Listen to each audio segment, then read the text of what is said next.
Este é o canal Domingo às 9 e eu sou o diácono Otoniel Teodoro. Sou membro da Igreja Evangélica Assembleia de Deus, na cidade de Paysandu, Paraná. Nós estamos nos encontrando mais uma vez para poder juntos estudarmos a lição de número 3 do dia 21 de julho de 2019, que tem o tema A Mordomia da Alma e do Espírito. E eu quero, antes de iniciar a aula, pedir para você deixar se inscrever no meu canal, dar aquele joinha, e quando eu for postando as aulas posteriormente, você recebe em primeira mão as aulas que a gente vai colocando aqui. Como eu disse na aula passada, eu estava com a revista digital, hoje eu já estou com a minha revista física, né, toda marcada já, porque o professor tem que marcar a revista naquilo que ele acha mais importante do assunto. Também estou com a minha bíbliazinha surrada, a Bíblia de Estudo Pentecostal, que já me acompanha há um tempo, mas é minha companheira, já está começando a soltar as suas folhas. Eu tenho outras bíblias, mas a que eu gosto é essa Bíblia de Estudo Pentecostal. E pretendo comprar outra porque é uma ferramenta muito valiosa. Então, só para recordar você, se inscreva no canal, domingo às 9, deixa o sininho lá ativado para você receber as aulas. Como eu disse, o tema dessa aula é a mordomia da alma e do espírito, e o textuário que será lido nesse dia é o versículo de 1 Tessalonicenses, no capítulo 5, e o versículo 23. 1 Tessalonicenses, capítulo 5, versículo 23. E o mesmo Deus de paz vos santifique em tudo, e todo o vosso espírito, alma e corpo sejam plenamente conservados, irrepreensíveis, para a vinda de nosso Senhor Jesus Cristo. Eu estou com uma gripe, minha voz não está muito boa. Peço a compreensão de vocês, mas a gente não pode deixar de fazer aquilo que a gente se propõe. Vai com gripe mesmo, resfriado, estou tomando um remédio, mas não é de uma hora para outra que isso passa, mas, né, Deus vai dando graça, nós temos que estar de pé. E na aula passada esse versículo foi mencionado, e eu só quero deixar uma leitura aqui a respeito disso, que o espírito, alma e corpo devem ser conservados plenamente e irrepreensíveis para a vinda de nosso Senhor Jesus Cristo. Então, o que acontece é que o que eu vou ler para vocês, para deixar como acrescentar aqui do assunto, num acréscimo do assunto, é todos os três, espírito, alma e corpo, cada um no seu devido lugar, constituem o homem inteiro. O espírito liga o homem às inteligências superiores do céu. É a parte mais elevada do homem que é receptiva ao Espírito Santo vivificador. Assim como está escrito em 1 Coríntios, capítulo 15, versículo 47. No homem não espiritual, o espírito está tão afundado sobre sua alma animal que tal é denominado animal, tendo apenas o corpo que ordena a matéria, e a alma a essência imaterial, não tendo o espírito. Então ele não tem o espírito ligado e vivificado ao Espírito Santo. Então ele está morto, ele só é dotado de corpo, matéria, e alma, que é imaterial.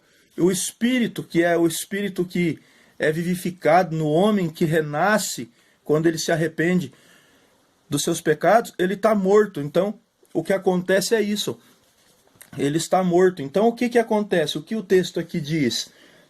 Que no último dia o incrédulo ressuscitará com um corpo animal, animado só pela alma, mas não como o crente, com um corpo espiritual dotado de espírito, como o de Cristo. Como diz Romanos capítulo 8, versículo 11. E Romanos capítulo 8, versículo 11 diz assim: E seu espírito que daquele que dos mortos ressuscitou a Jesus habita em vós, que é o Espírito Santo, e seu espírito daquele que dos mortos ressuscitou a Jesus habita em vós, aquele que dos mortos ressuscitou a Jesus Cristo, também vivificará o vosso corpo mortal, pelo seu Espírito que em vós habita. Então, no último dia, no dia da ressurreição dos mortos, os crentes ressuscitarão vivificados, mas os não crentes, os que não foram salvos, os que não aceitaram a Jesus, esses ressuscitarão como animais, apenas dotado do corpo material e da alma, que era, né, o sentimento e o caráter. Mas o espírito não foi ligado, não foi tratado, não foi vivificado pelo Espírito Santo, não foi ligado ao céu. Então esse não ressuscitará com o corpo como o de Cristo. Será apenas um corpo e uma alma. E esse não terá parte no reino dos céus, porque não encontrou a Cristo, não teve uma vida espiritual sadia, estava morta. Então, essa pessoa vai ressuscitar, assim como diz aqui, ele ressuscita apenas como um corpo animal, animado pela alma, mas não como o crente, com um corpo espiritual dotado de espírito como o de Cristo. Eu acho que ficou bem claro isso aqui, né? A diferença que tem daqueles que ressuscitarem com Cristo no dia da ressurreição dos mortos.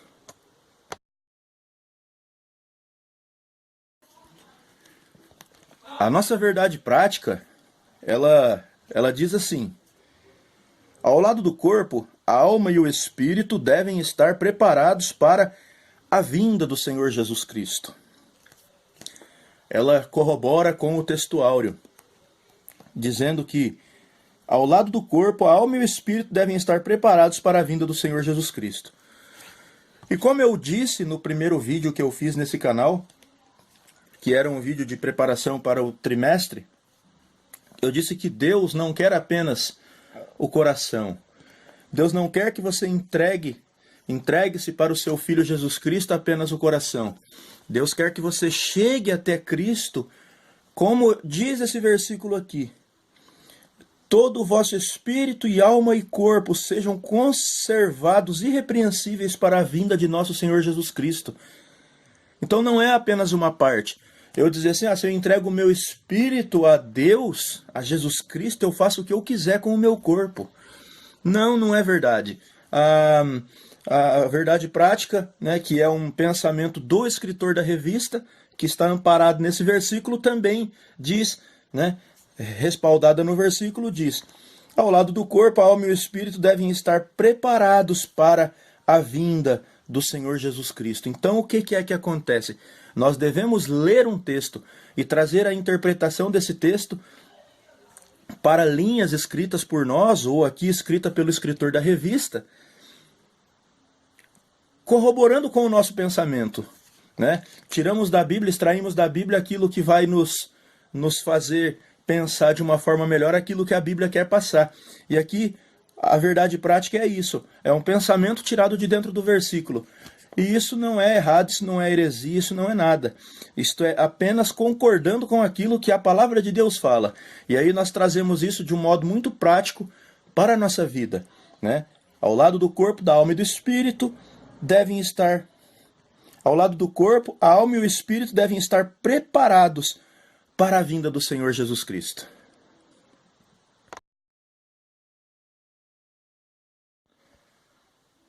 Na leitura diária, nós encontramos, na segunda-feira, aqui uma reflexão, e o tema dela diz assim: o pecado atingiu a todos os homens. Isso está baseado em Romanos, na epístola de Paulo aos Romanos, no capítulo 5, versículo 12.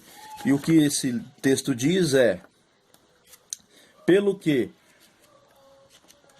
como por um homem entrou o pecado no mundo, e pelo pecado a morte, assim também a morte passou a todos os homens. Por isso que todos os homens pecaram.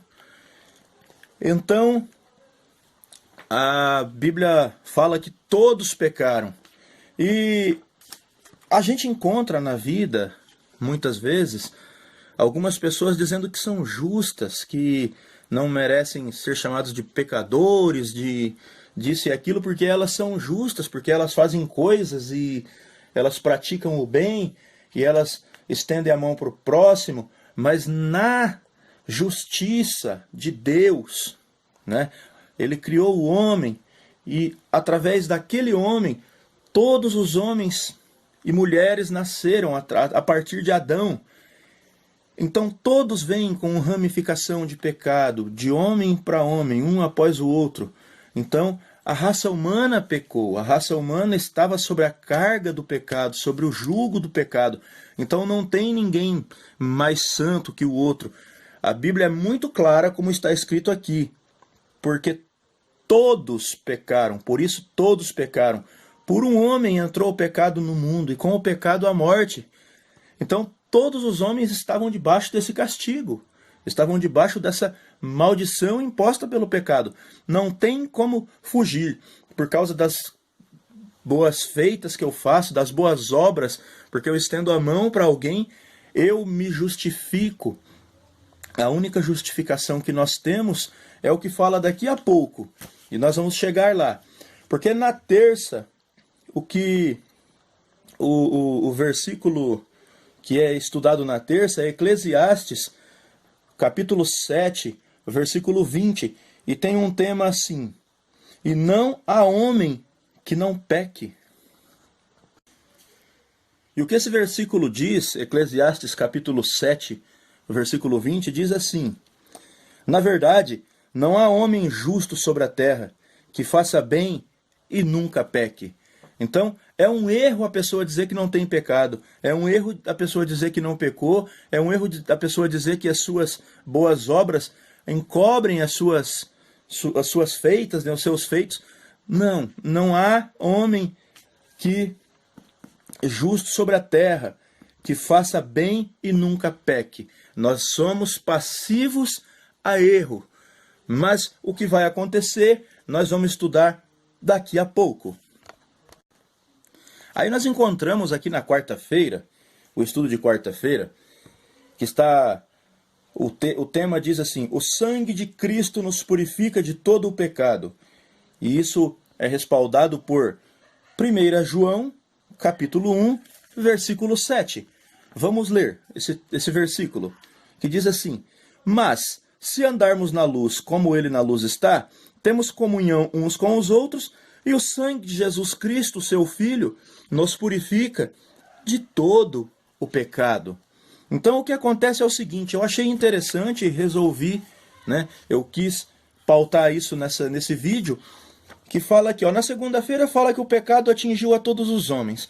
Na terça fala que não há homem que não peque.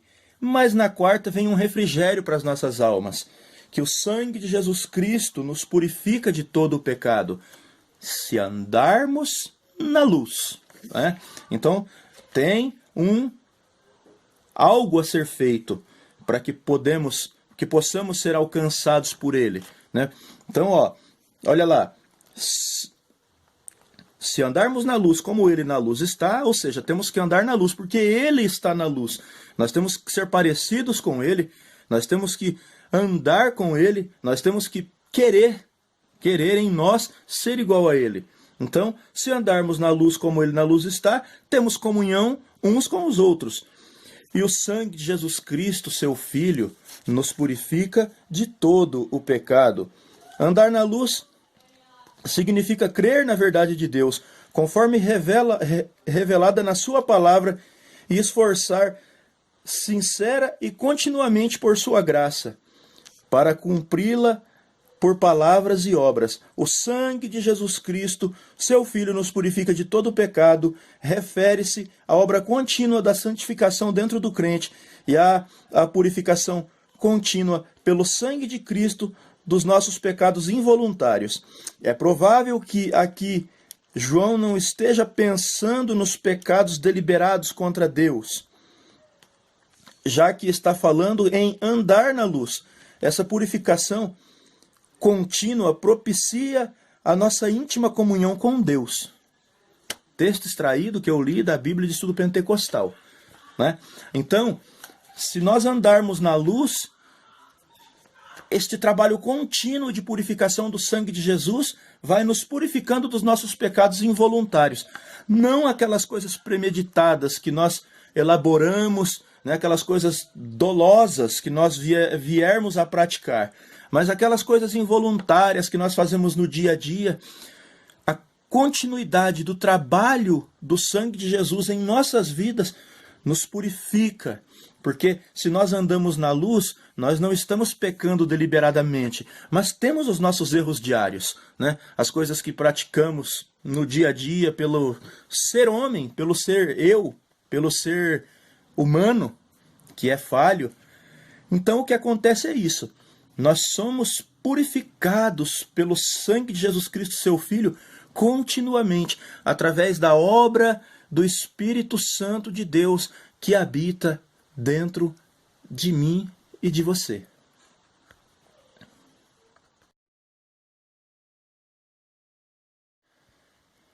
A leitura bíblica em classe, a primeira parte dela aqui está em Gálatas, carta de Paulo aos Gálatas, capítulo 5, versículos 16 até o 22, e depois o versículo 25. E eu, lendo a revista aqui, eu parei pensando aqui nesses primeiros 3 versículos aqui, os versículos 16, 17 e 18. Vamos ler para a gente poder comentar. Digo, porém, andai em espírito, e não cumprireis as concupiscências da carne. Porque a carne cobiça contra o espírito, e o espírito contra a carne, e estes se opõem um ao outro, para que não façais o que quereis.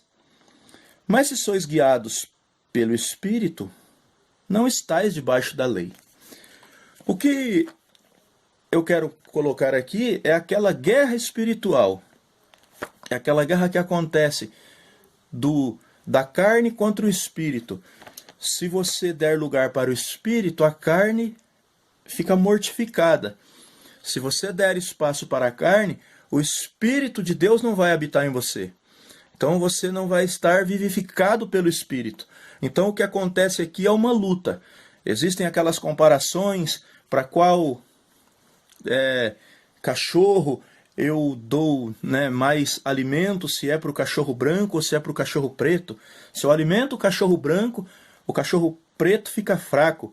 Se eu alimento o cachorro preto, o cachorro branco fica fraco. Então, existe essas comparações, para que tipo de senhor eu presto reverência, para que tipo de ser, se é um ser carnal que eu quero ser, ou se é um ser espiritual que eu quero ser.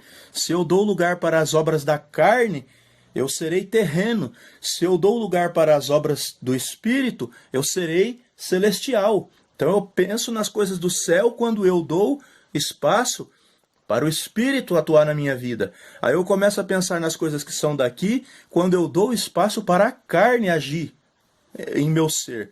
Então o que acontece é isso. Aí o versículo 25 diz assim: se vivemos no Espírito, andemos também no Espírito. Por quê? Porque os frutos do Espírito, que diz aqui no 22, é amor, gozo, paz, longanimidade, benignidade, bondade, fé, mansidão, temperança. Então, se nós andamos no Espírito, o fruto do Espírito é visto em nós. Não são os frutos do Espírito, é o fruto do Espírito. É visto em nós. Esse fruto do Espírito tem 9 qualidades. Então, vai ter que ter no crente que anda no Espírito, ou seja, se vive no Espírito e anda também no Espírito, tem que ter essas qualidades aqui, que é gozo, amor, gozo, paz, longanimidade, benignidade, bondade, fé, mansidão e temperança. Agora, se anda na carne, porque as obras da carne são manifestas, as quais são, aí vem as obras da carne: prostituição, avareza, lascívia, idolatria, feitiçarias, inimizades, porfias, emulações, iras, pelejas, dissensões, heresias, invejas, homicídios, bebedices, glutonarias e coisas semelhantes a estas, acerca dos quais vos declaro, como já vos disse antes, que os que cometem tais coisas não herdarão o reino de Deus. Então é uma briga. Ou seja, aqueles que andam no Espírito e têm o fruto do Espírito, esses herdarão o reino de Deus. Agora, todos esses termos aqui relacionados às obras da carne, o que diz aqui no final, o apóstolo Paulo escreve aos Gálatas é: os que cometem tais coisas, não herdarão o reino de Deus.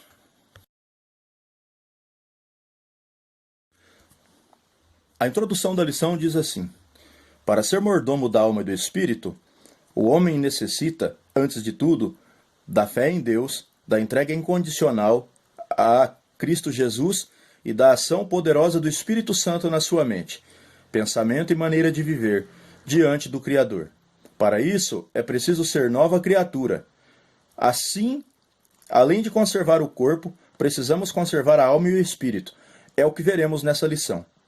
Só corrigindo aqui a lição, podem ver que eu grifei aqui, ó. Não é 1 Coríntios como está na lição, mas sim 2 Coríntios. 2 Coríntios, capítulo 5, versículo 17, que é o que diz: se alguém está em Cristo, nova criatura é. As coisas velhas já passaram, e eis que tudo se fez novo. É o apóstolo Paulo falando à igreja de Corinto, que se alguém está em Cristo, nova criatura é. As coisas velhas já passaram, e eis que tudo se fez novo. O que são essas coisas velhas? Essas coisas velhas são as visões egoístas e carnais de nós mesmos, de outros homens e de Cristo. Ou seja, nós não temos mais aquelas coisas antigas que tínhamos a respeito disso. As coisas velhas já passaram. Aquelas dúvidas que nós tínhamos a respeito das coisas de Deus, nós não temos mais. Então as coisas velhas ficaram para trás. Ou seja, eram coisas assim, egoístas, pensávamos em nós mesmos, coisas carnais, né? Coisas desse mundo, a respeito de nós mesmos, de outros homens, né? De outras pessoas, e também a respeito de Cristo, aquelas ideias velhas que tínhamos a respeito de Cristo, que nós tínhamos que chorar a sua morte, né? Como ele sofreu para nos dar a vitória, isso é motivo de alegria. A morte de Cristo para o cristão não é sofrimento. A morte de Cristo para o cristão é motivo do cristão sorrir, se alegrar e chorar de alegria na presença do Cristo ressuscitado, porque ele vivo está e intercede por nós à direita de Deus Pai. Ele é o único intercessor que existe. É só ele que está lá no céu intercedendo por nós junto ao Pai. Como foi estudado na lição passada, no trimestre passado, ele é o nosso sacerdote, ele é o nosso sumo sacerdote, ele é o nosso cordeiro. É só ele que pode chegar ao trono de Deus e dizer que nós podemos, né, ser justificados pelo seu sangue.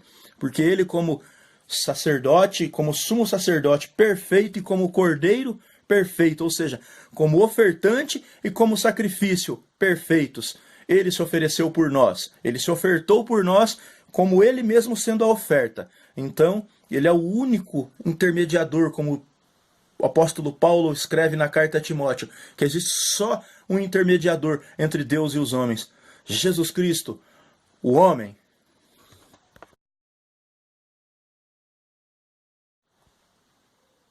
Entrando aqui na lição, no primeiro capítulo da lição, conceituando alma e espírito, eu quero destacar aqui que o que fala sobre alma aqui diz que ela é a base das experiências conscientes, equivalendo, portanto, à própria vida, à personalidade ou à pessoa mesmo, como se refere em 2 aos Coríntios, capítulo 1, versículo 23.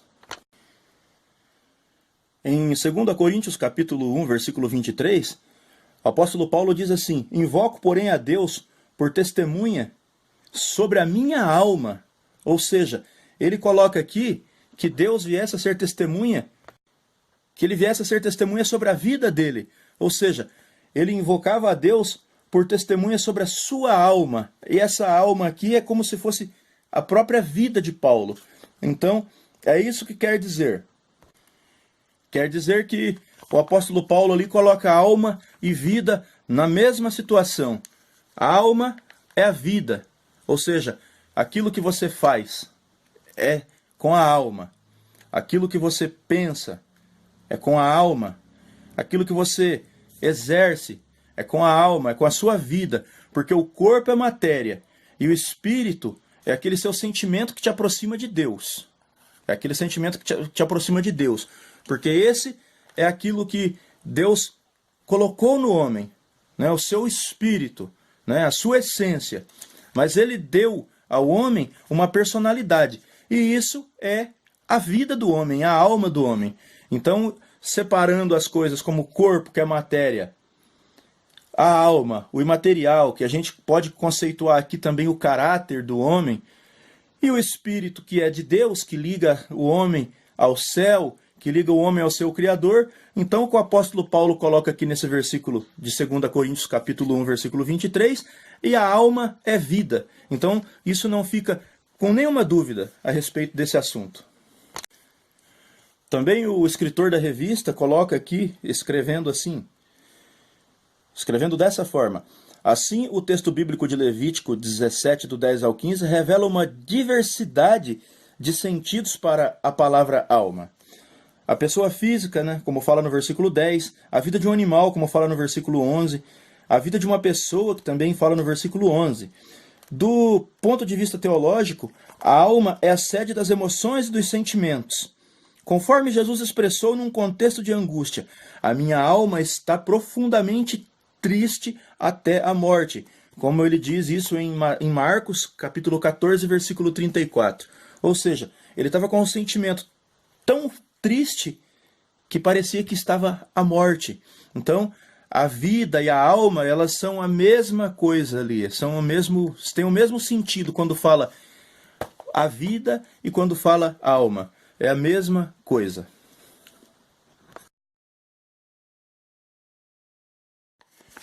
No tópico 2 do capítulo 1,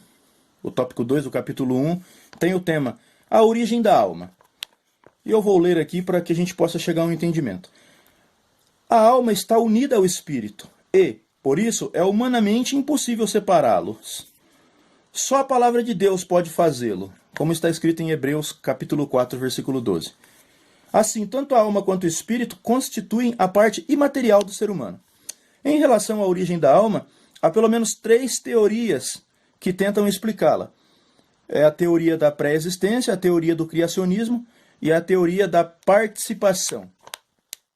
Só para dizer aqui, a teoria da pré-existência é aquilo que os espíritas, né, da pré-existência, é aquilo que os espíritas creem, né, aquilo que eles difundem, aquilo que eles divulgam, que é as almas existem nas diversas esferas do mundo espiritual e entram no corpo gerado num processo denominado reencarnação. Mas não há fundamento bíblico. Aí depois vem o outro tema aqui, que é o criacionismo. Né? Segundo essa teoria, baseada no pensamento filosófico grego, Deus dedica-se à criação de almas diariamente para que habitem nos corpos que forem sendo concebidos. É um ponto de vista também que carece de fundamentos bíblicos, ou seja, não tem base bíblica para isso.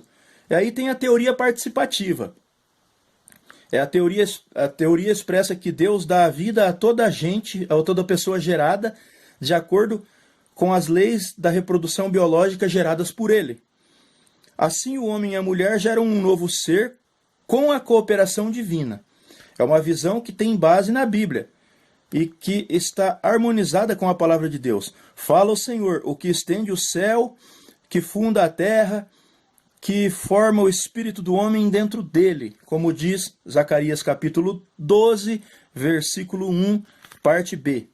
Toda vida Deus age na criação de cada alma e espírito dentro do ser humano. como Deus, todavia, como Deus age na criação de cada alma e espírito dentro do ser humano, é um dos muitos mistérios da fé pela qual devemos curvar-nos humildemente diante da sua magnitude. Desculpem o erro ortográfico na hora de ler, eu não li corretamente, mas o que eu quero dizer é, existem coisas que nós não conseguimos entender porque a sua magnitude é tão grande, então resta a nós nos curvarmos diante de Deus e reconhecer que Ele é grande, porque nós não conseguimos entender como é que Deus age no processo de nascimento de cada ser humano, como é que Ele age dentro do ventre de uma mãe, moldando o caráter daquela pessoa, o espírito daquela pessoa, como essa pessoa vai ser. Isso não tem ser humano na face da terra que vai conseguir explicar esse mistério na qual só pertence a Deus. Nós não conseguimos saber. É por isso que nós devemos dizer que toda honra, toda glória, todo louvor e todo poder sejam dados somente ao Deus do céu. Porque nós até podemos achar que sabemos de alguma coisa, mas nós não sabemos de nada. Nós somos apenas seres mortais e estamos diante de um Deus, o Todo-Poderoso, Criador do céu e da terra, e deixou algumas coisas para que saibamos. Outras nós podemos até tentar, mas nós não vamos conseguir.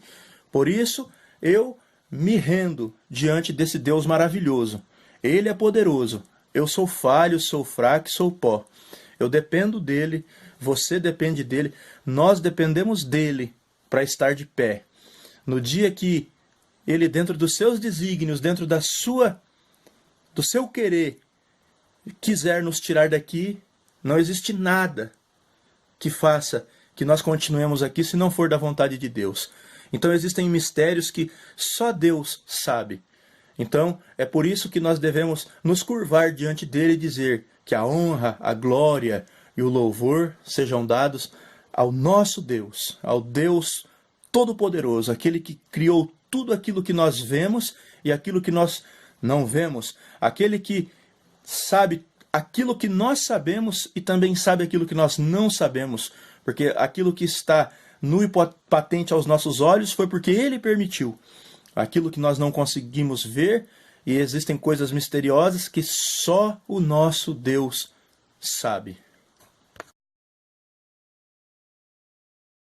O tópico 3 do capítulo 1, ele tem o tema Conceituação de Espírito. Eu vou dar uma lida rápida aqui para que a gente possa entender. Segundo o Novo Testamento, a palavra que se refere ao Espírito é pneuma. O termo pode se referir à parte imaterial da personalidade humana. 1 Coríntios capítulo 7, versículos 1, 3 e 4. O próprio ser da pessoa, 1 Coríntios capítulo 16, 18, e também 2 Timóteo capítulo 4, versículo 22. E mais especificamente a fonte do discernimento, Marcos 2, 8, das emoções, João 11, 33, e da vontade, Atos capítulo 19, versículo 11, de uma pessoa, né? Então ele se diz, a palavra pneuma, ela pode se referir, né, como a parte material da personalidade humana, o próprio ser da pessoa, e mais especificamente a fonte do discernimento, das emoções e da vontade de uma pessoa. Assim o espírito humano regenerado, submetido a Cristo, torna-se sensível ao Espírito Santo e é capaz de manifestar o fruto do Espírito. Ou seja, quando nos colocamos para o Espírito nos regenera e nos torna, quando nos submetemos a Cristo, nos tornamos sensíveis ao Espírito Santo e ele é capaz de manifestar em nós o fruto do Espírito, as virtudes do reino de Deus. E nesse sentido, em termos espirituais, só há dois tipos de crente: os espirituais e os carnais, como diz Romanos capítulo 8, versículo 1. Os crentes espirituais se caracterizam pelo seu espírito, denominado pelo Espírito Santo. E os carnais vivem de acordo com a natureza carnal, que não foi submetida nem transformada por Cristo. Em Romanos está escrito, né, em Romanos capítulo 8, versículo 1, está escrito assim: portanto, agora, nenhuma condenação há para os que estão em Cristo Jesus, que não andam segundo a carne, mas sim segundo o Espírito. Ou seja, se andamos segundo o Espírito e não segundo a carne, nenhuma condenação há para nós que estamos em Cristo Jesus, né? Nenhuma condenação há para quem está em ti, Jesus, cuja vida coberta está pelo sangue que verteu na cruz, né? É certo que provas virão, investidas do vil tentador, mas nenhuma condenação há para quem está em ti, querido Jesus. Música maravilhosa do cantor Armando Filho, e me vem à mente aqui, e eu recito essa parte dela aqui, para que nós possamos, através da letra dessa música, também entender que nenhuma condenação há para aqueles que estão em Cristo Jesus, porque nós somos vivificados pelo Espírito. O Espírito do ser humano que se submete a Cristo é ligado a Deus. Então nós estamos ligados em Deus pelo Espírito, porque fomos submetidos a Cristo. Então não há nenhuma condenação para os que estão em Cristo Jesus, que não andam segundo a carne, ou seja, que não faz aquilo que o velho homem fazia, mas que anda segundo o Espírito. E aí, quem anda segundo o Espírito, as obras do Espírito são vistas nessa pessoa, e o fruto do Espírito de Gálatas capítulo 5 está inserido na vida dessa pessoa.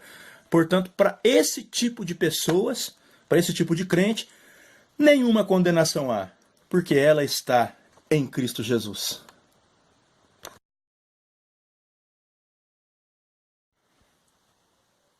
O capítulo 2 dessa lição, a lição 3, ele tem o tema mordomia da alma e, entre aspas, o homem interior.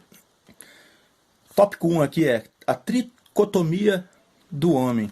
E eu quero pedir mais uma vez a compreensão de vocês por causa da minha garganta. Ela está bastante arranhada e eu estou com dificuldade para me expressar hoje.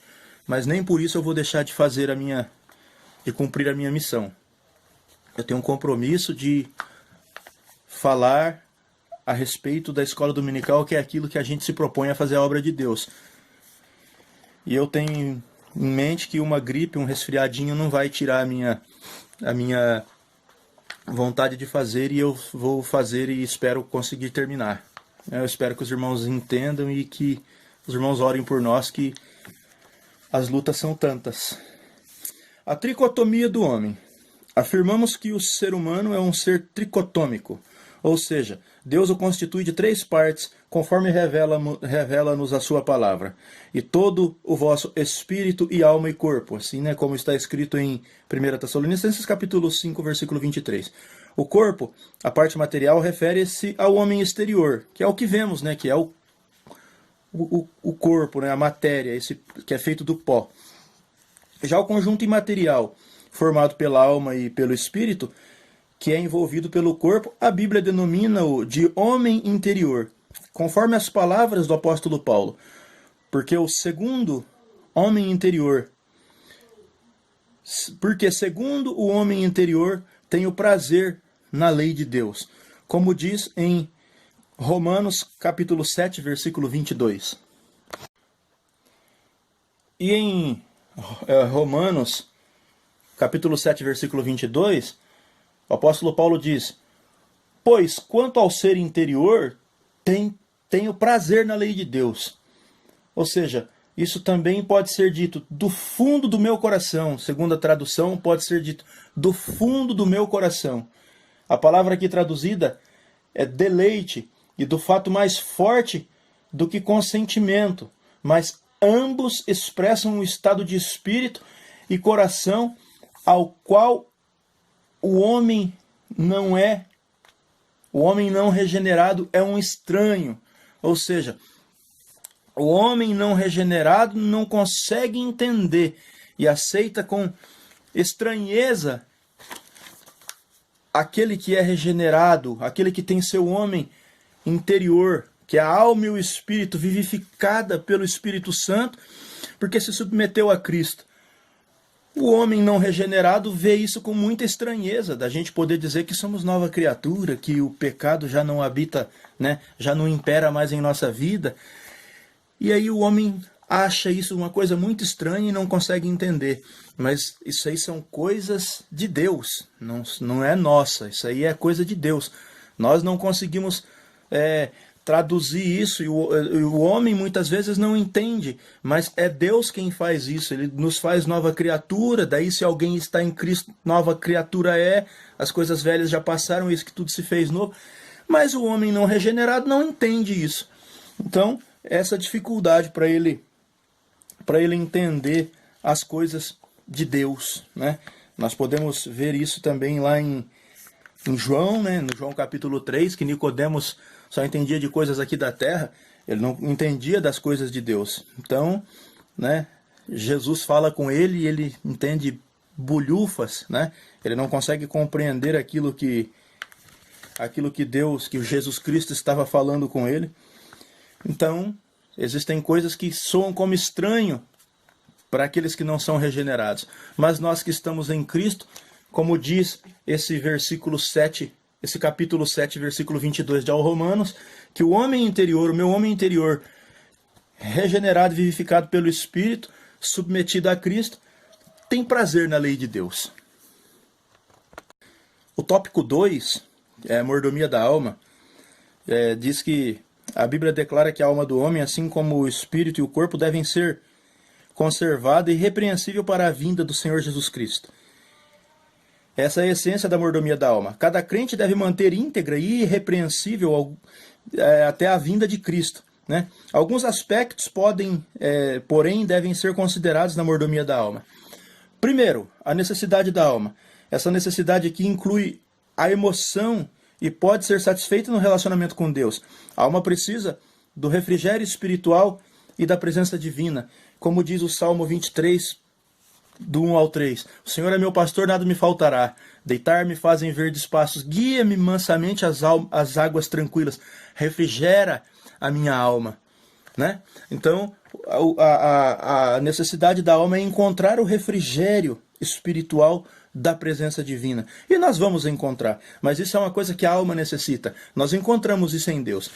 É por isso que nós temos que nos submeter a Cristo, né, aceitar Jesus e ser vivificado pelo Espírito Santo. Aí nós alcançamos esse refrigério.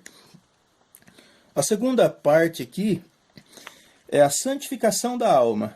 É aquilo que a alma precisa estar santificada. É uma necessidade da alma o viver santo, sem a qual ninguém verá a Deus. Como diz Hebreus 12:14, né? Seguir a paz com todos e a santificação, sem a qual ninguém verá o Senhor. O ser humano é salvo pela graça de Deus. E isso é um dom divino, né? Pela graça sois salvos por meio da fé, e isso não vem de vós, é dom de Deus. Mas ele também precisa se arrepender dos seus pecados e confessar a Cristo como Senhor e santificar-se integralmente em Deus. Conforme o apóstolo Paulo ensina, abstende-vos de toda a aparência do mal, e o mesmo Deus de paz vos santifique em tudo, e todo o vosso espírito e alma e corpo sejam plenamente conservados irrepreensíveis para a vinda de nosso Senhor Jesus Cristo, como diz lá no texto áureo. E também aqui fala da santificação dos pensamentos. Vimos que a alma é a sede das emoções, dos sentimentos e dos pensamentos. Logo, sua mordomia deve zelar por tudo o que preenche o pensamento do crente, conforme ensina o apóstolo Paulo em Filipenses capítulo 4, versículo 8. E Filipenses capítulo 4, versículo 8 é aquele versículo bonito que diz assim: no restante, meus irmãos, tudo o que é verdadeiro, tudo o que é respeitável, tudo o que é justo, tudo o que é puro, tudo o que é amável, tudo o que é de boa fama, se há alguma virtude e se há algo digno de elogio, nisto pensai. Ou seja, se existem boas coisas que virão disso, se é proveitoso, nisso pensai. Ou seja, tenha uma consideração contínua para fazer essas coisas. Ou seja, sempre que a ocasião surgir. O que também aprendestes, recebestes e ouvistes, e vistes em mim, isso fazei. E o Deus de paz será convosco. Ou seja, o apóstolo Paulo está chamando aqui também as pessoas para ser seus imitadores. Né? Olha o que ele está falando aqui. O que também aprendestes, recebestes, ouvistes e vistes em mim, isto fazei, e o Deus da paz será convosco. Ou seja, Paulo estava agradando a Deus. Então, ele tinha certeza disso, e ele manda a igreja de Filipos também fazer. Ou seja, nós temos que estar com a nossa mente naquilo que é proveitoso, naquilo que é benéfico, naquilo que é bom. Então, nisso pensamos, para que o nosso pensamento esteja santificado. Ou seja, uma das mordomias é a gente santificar o nosso pensamento. Beleza?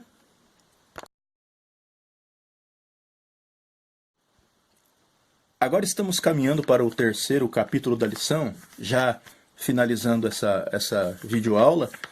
E eu quero mais uma vez pedir para você se inscrever no canal, ativar o sininho para você poder receber os vídeos posteriores a esse. E você estará ajudando esse canal a crescer. Divulgue, né? O professor é simples, reconhece sua simplicidade. A gente não está aqui para colocar aquela palavra de sabedoria, aquela coisa muito mais rebuscada de um bom português. A gente está aqui para conversar daquela forma que a gente, né, conversa, e uma conversa normal, assim, não tem nada de filosofia aqui, de grego, hebraico, aramaico e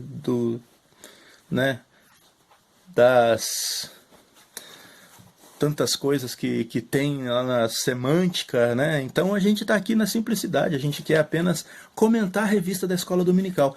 Esse é o nosso intuito aqui. Então ajude, né? Ajude se inscrevendo no canal. A gente não tem nenhum orgulho em dizer que é melhor que alguém. Tantas pessoas mais capazes fazem isso também, mas a gente é mais um também que está aqui fazendo os comentários da revista da Escola Dominical, conforme Deus coloca no nosso coração. É dessa forma que Deus coloca no nosso coração. Vamos lá. Capítulo 3, a mordomia do Espírito. Primeiro tema, andando em Espírito. Na mordomia do Espírito, o crente deve andar em Espírito, ou seja, na submissão do Espírito. Diz o texto bíblico: digo, porém, andai em Espírito, e não cumprireis as concupiscências da carne. Gálatas capítulo 4, versículo 16.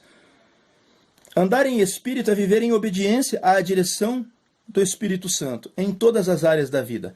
Há uma luta interior entre a carne e o Espírito. Mas, uma vez guiados pelo Espírito Santo, não estamos sob a escravidão da carne. Portanto, se vivemos no Espírito, andemos também no Espírito. Então, nós temos que ser aquilo que somos. Ou seja, se vivemos em Espírito, andemos também em Espírito. Ou seja, se nós reconhecemos que vivemos no Espírito porque nós fomos submetidos a Cristo, o Espírito nos vivifica. Então nós temos que andar em Espírito, debaixo da sua submissão e guiados em todos os aspectos da vida àquilo que o Espírito Santo achar melhor para nós. Então, é esse o dever do cristão, se submeter em tudo ao Espírito. E o tópico 2 aqui diz, frutificando no Espírito. Quando o crente produz frutos dignos da vida cristã, ele glorifica a Deus. Nosso Senhor chamou-nos a dar fruto e escolheu-nos para permanecer dando fruto. Frutificar no reino de Deus é testemunhar Cristo na sua vida por meio das obras de amor que mostram o caráter de Deus em você. Ou seja, o mundo tem que ver Cristo em ti, através das obras que você faz. Jesus Cristo disse assim, eu vou para o Pai, mas vocês ficarão e farão obras maiores do que essas que vocês viram eu fazer. Como ele quis dizer, fiquei nessa terra apenas 3 anos e meio de ministério, mas vocês ficarão aqui por muito tempo. Quando ele dizia aquilo ali para os discípulos, ele também estava dizendo para a igreja. E isso já tem mais de 2000 anos que aconteceu. Então, o que é que acontece? Ele disse que nós ficaríamos aqui. Nós vimos todos os milagres que a igreja operou através de Jesus Cristo na terra. Então a igreja já operou muito mais milagres do que aqueles que Cristo fez. Então o mundo tem que olhar para você, tem que olhar para mim e ver a Cristo. As pessoas têm que olhar para mim e ver. Nós somos espelho para o mundo. As pessoas têm que olhar para nós e ver Cristo em nós. Assim nós estaremos fazendo isso aqui. Estaremos mostrando o caráter de Deus em nós, né? Como diz aqui João, capítulo 15, versículo 16. E João, capítulo 15, versículo 16, diz assim: Não fostes vós que me escolhestes, porém eu vos escolhi, e vos tenho posto para que vades, e deis fruto, e vosso fruto permaneça, para que tudo quanto pedires ao meu Pai em meu nome, Ele vos dê. Então o que acontece aqui é o seguinte: não fomos nós que o escolhemos, foi Ele que escolheu a nós. E Ele nos colocou para que vamos, né, para irmos fazer a sua obra. E tudo que pedirmos em seu nome ao Pai será concedido, para que o ministério do cristão, para que o ministério do crente seja frutífero e os frutos sejam vistos. É isso que Jesus Cristo espera dos cristãos, dos seus seguidores, né? Cristãos de Cristo, né? Então é isto que Cristo espera de nós, que nós vamos e demos fruto, né? Frutos permanentes, né? Não são aqueles frutos passageiros, não, frutos permanentes, porque a palavra de Deus é perfeita. Então são frutos permanentes, frutos que permaneçam. Não é coisa passageira, chuva de verão, né? Ele fala aqui, ó, para que vades, deis frutos e o vosso fruto permaneça. Então, é fruto duradouro. E com isso nós chegamos à conclusão dessa lição.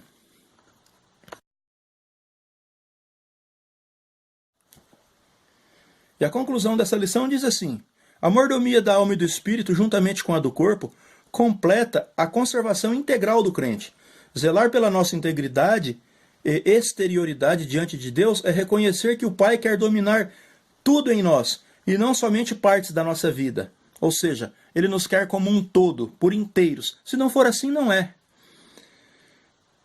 Por isso, sinta-se encorajado a expressar Cristo como seu Salvador. Esteja nele, seja santo. Foi para isso que Deus nos chamou, né? Nos chamou para ser santo. Santo é separado das coisas desse mundo, ou seja, em um lugar diferente. Nós somos chamados para ser santos, para viver de maneira diferente à maneira que o mundo vive, para que eles possam olhar para nós, ver essa diferença e se chegar até Cristo através do nosso testemunho. Fiquem com Deus, missão cumprida, mesmo com toda a dificuldade da voz. Em alguns momentos parei para poder tossir, porque a garganta está muito machucada, mas eu não poderia deixar de fazer aquilo que eu me propus a fazer, que é comentar a lição, explanar a lição, comentar apenas aquilo que está na lição. Não temos aquela intenção de dificultar nada, de trazer polêmicas, é apenas explicar aquilo que está na lição. E que Deus vos abençoe. Eu peço a Deus, eu oro nesse momento, que o Senhor cubra com a sua compaixão, com a sua graça, com a sua misericórdia, todos aqueles que se colocam diante desse vídeo para poder assistir e aprender. Porque se vem assistir é porque quer aprender e quer se desenvolver em uma área nobre para Deus, que é o ensino da sua palavra. Nós somos gratos a Deus pela sua vida e também somos gratos a Deus por nos ter separado para esse ministério. Nós somos mais que abençoados, também somos mais que vencedores por aquele que nos amou e nos chamou para fazer essa obra. Que Deus os abençoe. Eu peço que o Senhor nos cubra e vos cubra da sua mais ricas bênçãos, do seu mais incrível e poderoso favor, aquele que estiver conforme a sua vontade disponível para nós. Que o Senhor ministre sobre a minha e sobre a sua vida as suas bênçãos. Eu creio assim e agradeço a Deus em o nome de Jesus. Amém.